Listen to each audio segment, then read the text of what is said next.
And it's brought to you by Sulphur Springs Valley Electric Cooperative. I'm Grady Butler, and with me is Sheriff Mark Daniels. Good morning. Good morning, everyone. So you've had a busy week traveling, actually several weeks, I think. I have. This was the last couple of weeks. I was in Wisconsin, I was in Missouri, and I was in Reno, Nevada.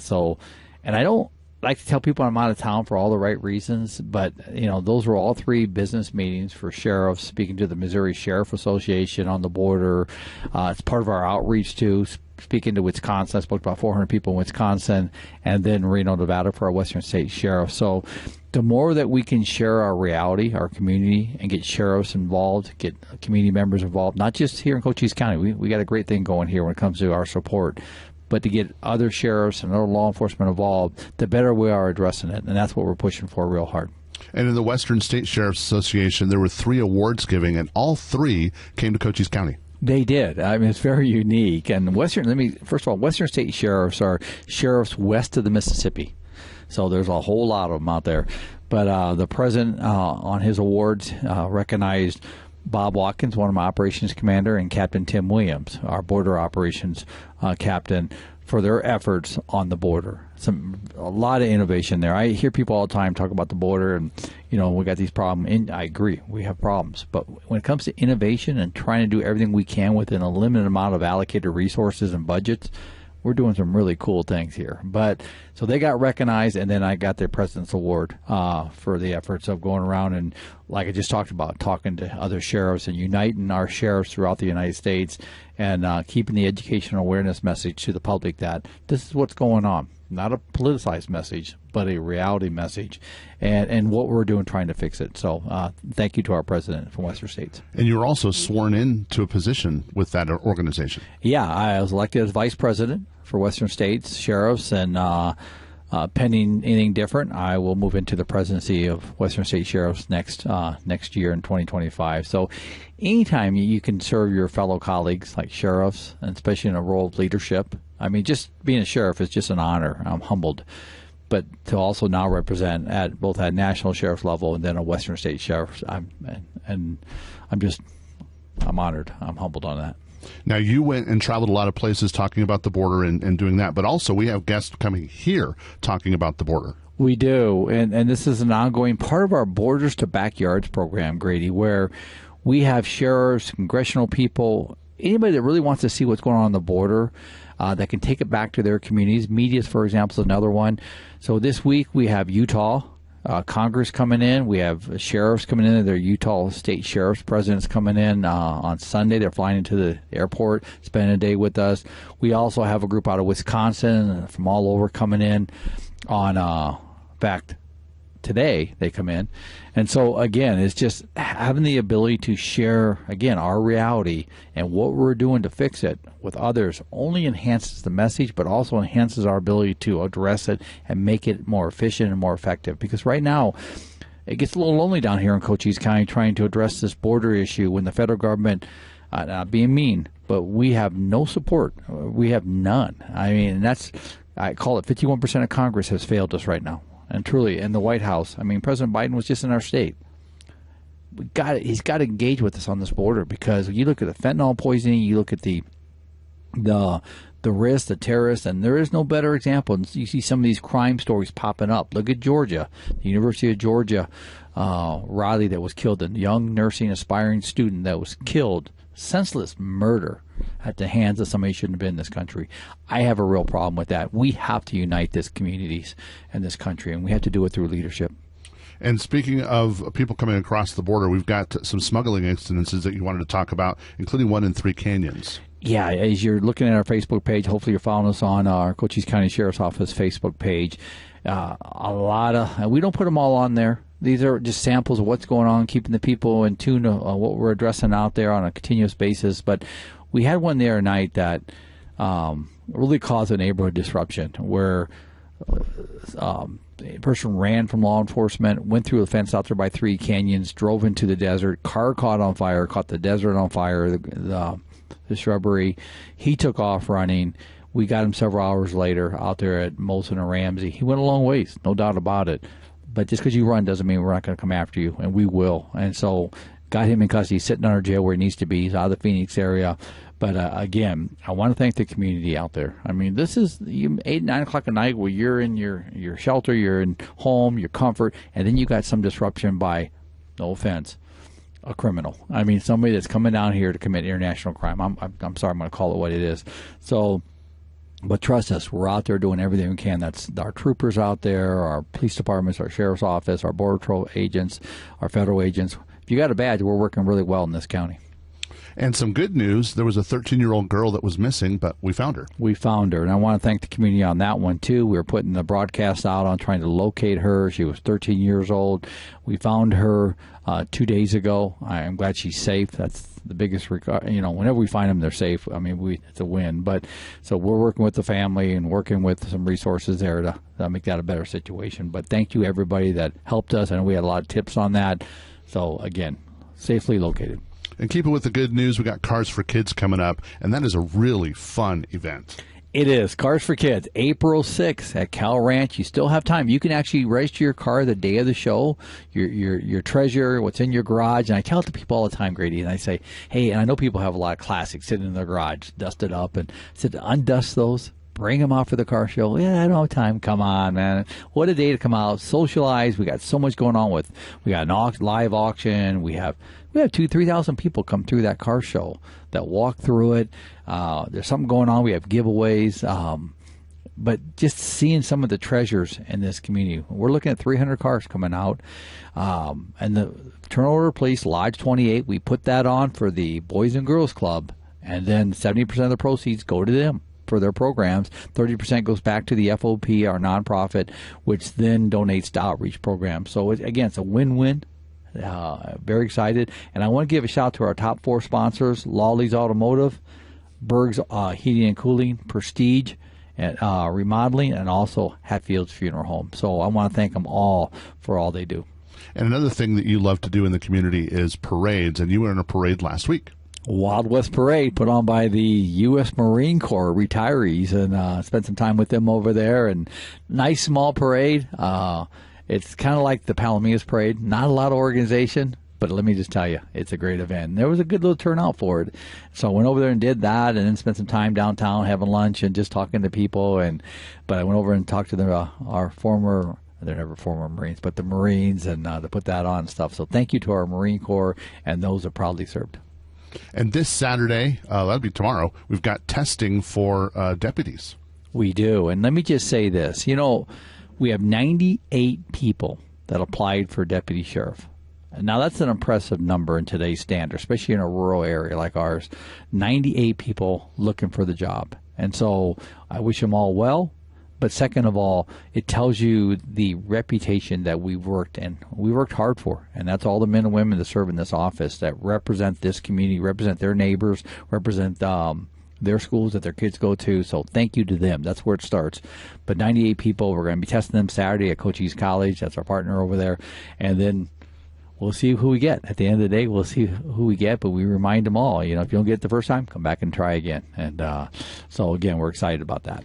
And in the future, if you plan on trying out for law enforcement, there's a POPAT, which is the physical fitness standard now. And we have a video up on our Facebook page and on the county YouTube page of what the POPAT is. You can kind of get a little head start on what you need to learn. Yeah, and the hardest thing people have trouble is a 6-foot wall. There's a technique with it, and we'll show you the technique and stuff to get over it and stuff. But it's a collective. So if you're not strong on one area, maybe you're strong in the other. It's a collected amount of points. So if you don't do well on one, you still do well on another and pass it. So it's a state standard. You got to pass it, though. I mean, you have to pass it. That's not discretionary on the sheriff or the police chief. You have to pass it. So, again, it goes back to the fact that it's something you got to do, and at the end of the day, most of them get through it. We just got to work on it. And we are still hiring in detention, and you only need to be 18 years old, have a high school diploma or GED, and you could get $45,000 a year to start. Yes, and it's a decent salary. It is, and it's competitive. We make sure we're in budget time right now, so we're looking at those salaries, and every year we have to make our adjustments. Otherwise, we start falling behind. Right now, we're in the middle of the pack. We're not the best paid sheriff's office in the state, and I don't ever see that being a reality. I mean, listen, we got to keep within our means. But at the end of the day, if we're not competitive, that 98 number will go to go to 9 number, and 9 or 8 people applying. So we have to be competitive, and we've done that. And if you're interested in being a detention officer, you can head to our website, cochise.az.gov, and search job opportunities and look at the detention officer, and you can apply right there online.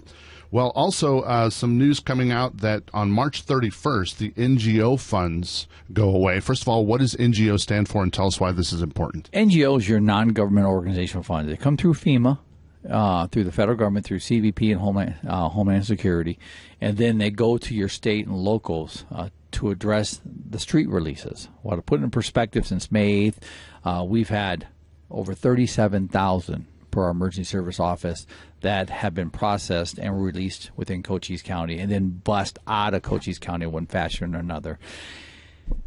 That's done through NGO funding. That funding no longer exists March 31st. And what's frustrating, Grady, is the fact that I've talked to the governor's office, I've talked to leadership out of D.C., I've talked to our senators saying, what are we doing? And nobody has the answer. When I was in Reno, I made a comment to one of the senior leaderships out of CBP. When I asked this question, I said, what happens March 31st? You're telling me you're going to release processed migrants that came across the border illegally. You're going to release them with a piece of paper with no survival tactics and means. Let me take tactics out of there. No survival means. And the answer was, I don't know what to tell you, Sheriff. And here's what I told him. Unacceptable. It's truly unacceptable. You're going to leave a mom and a kid on a street corner? That's the best our federal government can do right now because they're playing politics or worried about re-election or protecting their political party over people. Come on, man. That is totally a fractured system. So I've shared this with everybody I can share. I made a comment yesterday once in Phoenix, and I'll be up there today for another meeting. But I made the comment that the governor's office, the attorney general's office, our DPS, I spoke to our colonel yesterday too from the troopers, some chiefs, the Sheriff's Association, we need to be meeting regularly on a monthly basis and start putting these pieces together because I can't control what happens in Washington, D.C. I don't think anybody can anymore. But the reality is we can do what we have to do in the state better because right now there's a lot of good intent, but nobody's putting it all together. So I suggest that we start putting that together. And if we don't do that, we're going to be in trouble. I don't know what we do with 37,000 people in 7 months walking around the streets of Cochise County without survival means. I just think that's a tragedy and disaster. But trust me, right now the state told me as of Friday, Friday, that they would pay it out of their budgets right now. Here's the problem with that, Grady. The state's in real dire straits for money. Talking to our legislative folks, they're in dire straits. So you start paying for all that when the federal government's absent. You're taking away programs, innovative enforcement programs. You're taking away programs that help police departments, sheriff's offices, other programs within local and governments because you're paying for this. It's like robbing Peter to pay Paul. Very, very poor way of planning this. Once again, we don't have an operation plan from the federal government. And this silence is not solving anything. So I share that with the public. We are pushing buttons.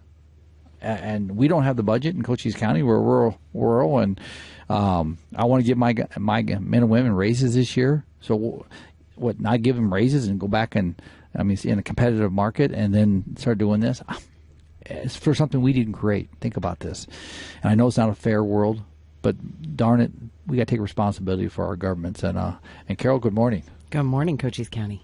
And we're just talking about the NGO funds not going away. Or going away March 31st, and I've reached out to everybody that will listen, but nobody has the answers, and the answers should be coming out of the federal government.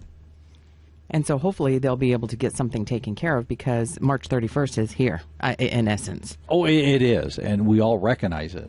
37,000 plus, but a local sheriff shouldn't be the one driving this message. I'll just be the first to say that, and everybody, I know, I get it. I've been getting calls on it. Sheriff, what are we going to do? And the reason the federal government is they're not answering or they don't wish to answer it. It's almost like they want to see this disaster in our communities because we're just one community out of 31 on the southwest border. And then you look at the 3,000 communities throughout the nations that all are impacted by this. And you hear New York, D.C., and these other places saying, hey, we need money. Well, that money goes away from them too, not just us. It goes away from everybody. So once again, it's another failure of 51% of Congress and the White House. And you said you were going to be in Phoenix today. What is that meeting about? We're doing a roundtable on the fentanyl with the some folks. The Attorney General invited me up there along with the Deputy Treasury Secretary Wally Alamejo. I hope I said that right. Our U.S. Attorney Gary Ristanio from Arizona, myself, and some others. The mayor of Phoenix, I think, will be there too. But we're going to address the community impact on fentanyl.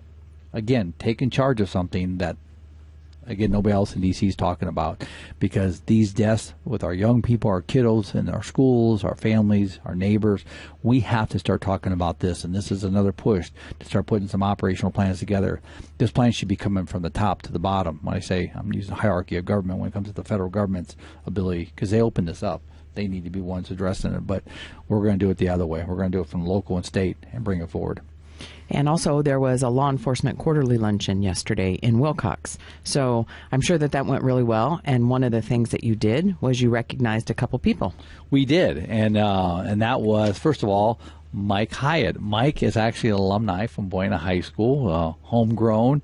Mike has been the iconic guy from Border Patrol for all of us here. He's been my go-to guy for a trusting reason, for a friendship reason, and a professional reason. He has chose to retire after almost 30 years. And so, Mike, and to you and your family, I wish you well. He's having a formal thing this weekend. I'll be attending. But we recognized him at the law enforcement luncheon, too. And but, Mike, thank you for the friendship, and I wish you and your family well. And I'm already working on him to come over and work at the sheriff's office. So, Mike, if you're hearing that, trust me, it's coming. And the other one is Lawrence Boutte. Everybody's probably going, who's that? Butch. Everybody knows him by Butch. Butch is the assistant chief at Sierra Vista PD. Again, a friend of law enforcement, a friend of mine.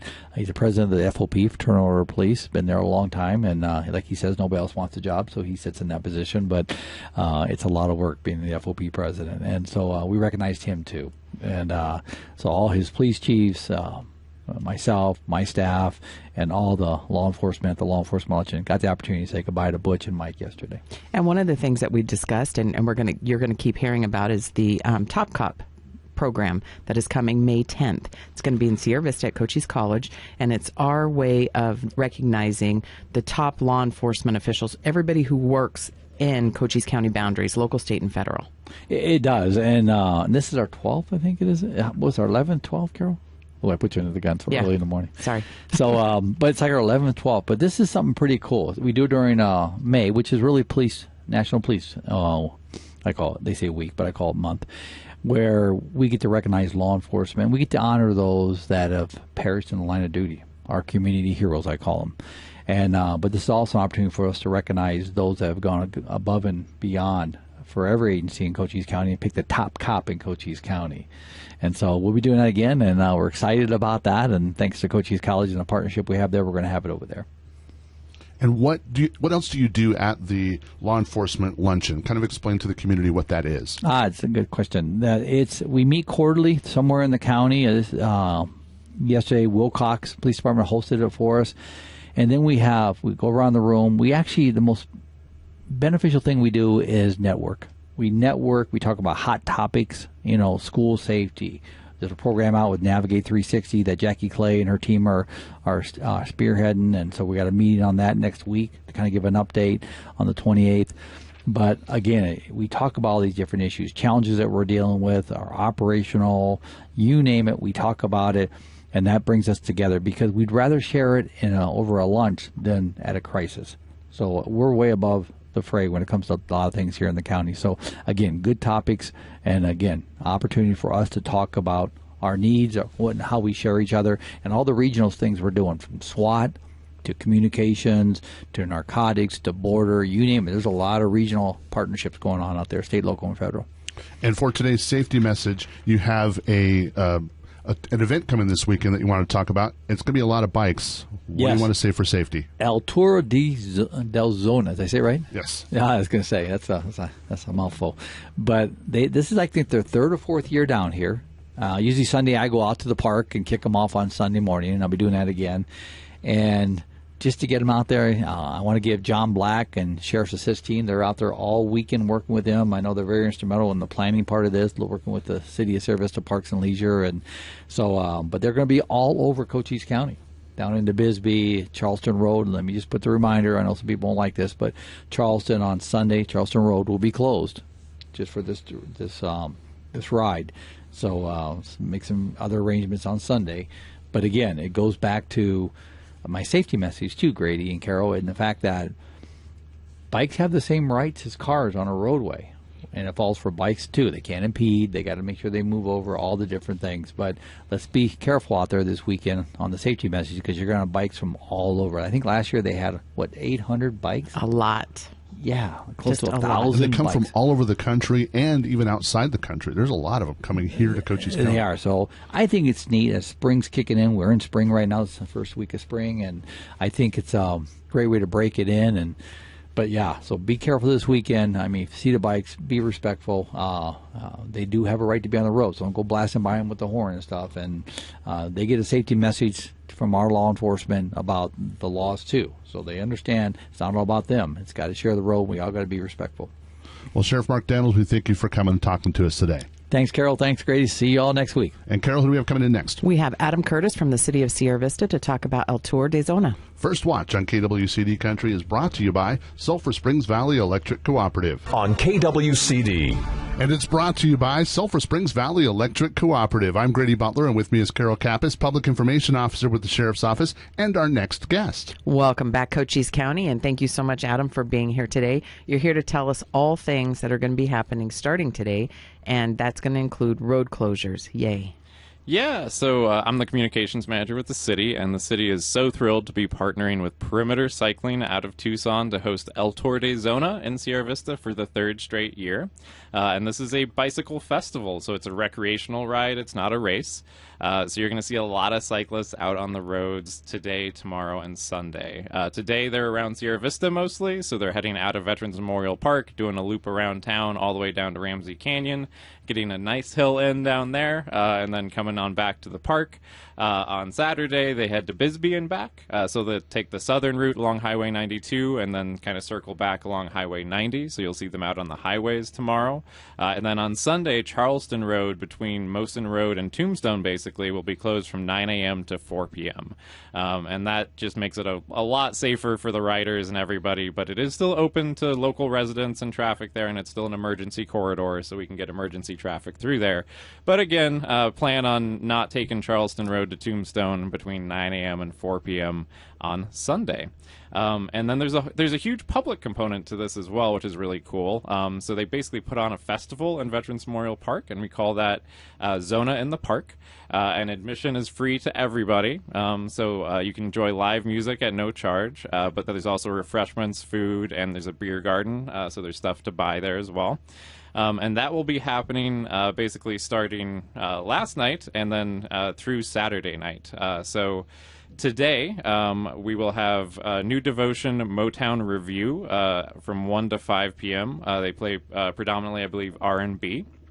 And then Rock Us, which is a Sierra Vista party rock band that is pretty popular, and they'll be playing from 5 to 8 p.m. And then tomorrow, from 5 to 8 p.m., we have Ritmo de Sanchez, which is a high-energy Latin rhythms, cumbia, salsa, country, top 40 hits. They are super fun. I've heard really good things about their concerts, so you should check them out on Saturday night. Again, that is all free admission, no cover charge, and we'd love to offer these cyclists our hometown hospitality, and when they're off their bikes, they're just like regular people like the rest of us. That's what Stu Carter told me yesterday in a podcast we recorded. So we actually do a podcast called Let's Talk Sierra Vista, and if you want to learn the story behind El Tour de Zona and meet the organizer, TJ Jiskowitz, who's the head of Perimeter Cycling, who's actually run one of the biggest cycling events in the country for like 17 years before coming out here. He's super experienced, and it's cool to hear his perspective. And then Stu Carter, a local cyclist and cycling advocate who also runs VeloVets, a local nonprofit, which is one of the beneficiaries of El Tour de Zona. And he has a lot of really cool stories to tell, and it's just a really cool listen. So definitely give Let's Talk Sierra Vista a search on your podcast app of choice. We have a few episodes this year, and the latest one is on El Tour de Zona. You can also find it on our website at sierravistaaz.gov/let's-talk. So that's sierravistaaz.gov/let's-talk. So definitely go check that out. So, aside from all the festivities in the park and all the safety stuff, and I know the Sheriff's Assistant Commander John Black will be talking a little bit later more about the safety stuff going on, and boy, do we appreciate the support of the Sheriff's Assist team for El Tour de Zona, not to mention our Sierra Vista Police Force and a whole lot of other partners that go into making that event happen. There's about 500 cyclists in town this weekend from all over the place, probably about 25 different states or so. So awesome event, brings in a lot of economic activity and dollars to our community. Those dollars circulate and make a big impact. It also brings new eyes to our community, puts us on the map for some new people. So these are folks that might be like, maybe this is somewhere I could retire down the road and or just come back to visit during birding season. So we really appreciate the opportunity to host that event. And so to go check out that free entertainment in the park this weekend, and that's at Zona in the Park. And again, basically from 1 to 8 p.m. today and 5 to 8 p.m. tomorrow. And then switching topics. Yes, you're going to do the Roadrunner Park? Yes. Good, that's what I wanted next. Good. Yes. So I know Grady is very excited about Concept 1 for Roadrunner Park because we just talked about it. So Roadrunner Park is a major community park that we've had long planned for the southern end of town. It is along St. Andrews Drive, right along Garden Canyon Linear Wash. So there's already a parking lot there, and then just a big open space where there's going to be a park. So we acquired the remaining acreage there in 2021 from the Sierra Vista Unified School District, and then we turned to the community to get their input on what they would like to see in that park.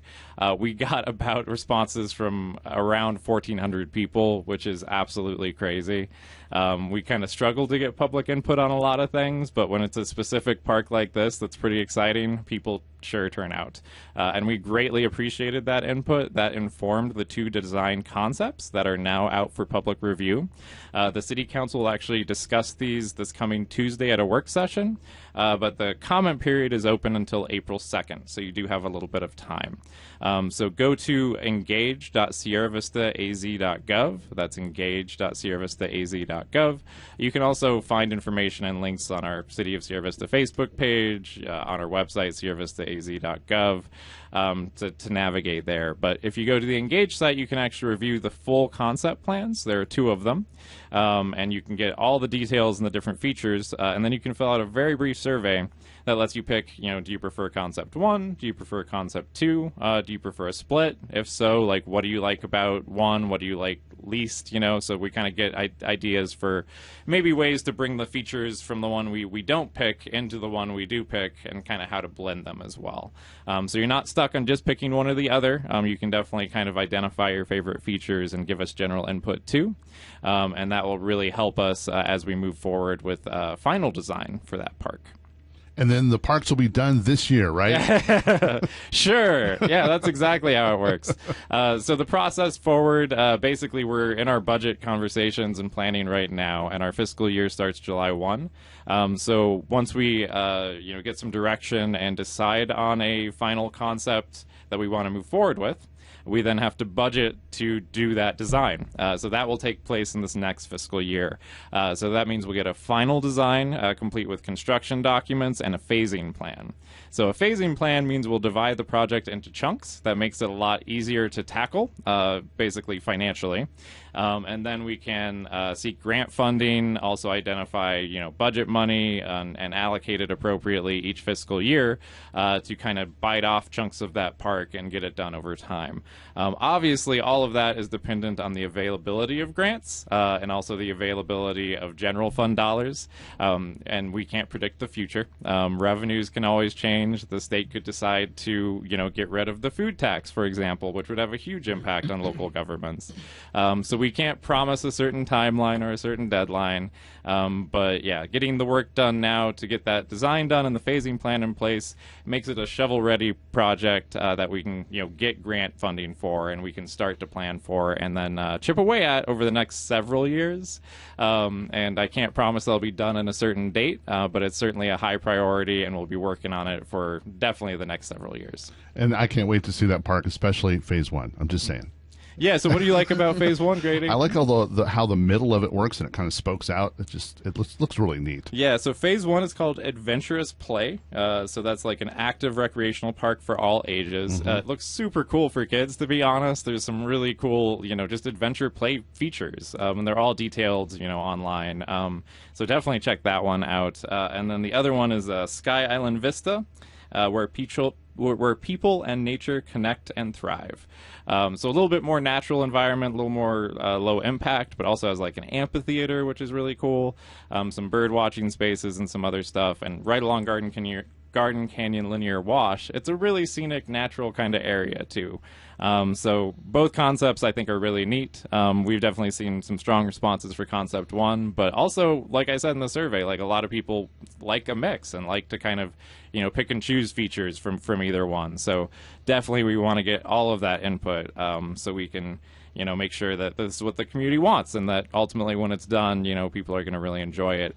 The reason we're doing it is we don't have a lot of parks on the southern end of town, actually. So this is a really underserved area. So we've wanted to make this park for a long, long time. But it's also at the scale of like a Tompkins Park, so it's more of like a community park that folks are probably going to go to from other areas of town. So we want to make it unique. We want to offer features that you can't experience in other parks, and I think you'll definitely see that in the concepts. All right, remind us of that website one more time. So that is let's I'm trying to double check it in my notes. Yes, engage.sierravistaaz.gov. So that is engage.sierravistaaz.gov. And you'll have to do a very brief registration. I promise it's pretty painless. And then you'll be able to submit engagement input on any of the projects we post there. That's where we post all our public comment items and then just kind of special engagement opportunities like this.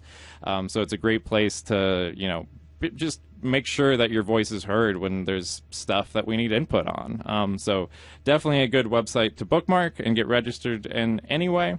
But this particular input opportunity is really exciting and interesting, so I definitely encourage people to go check it out. There you go. All right, before you go one more time, let's go back to this weekend's event. Kind of give us a quick overview and how to find more information on Tour de Zona. Yeah, so today the fun kicks off, and there'll be about 500 cyclists riding around Sierra Vista today, particularly this morning, so definitely be on the lookout and drive safe.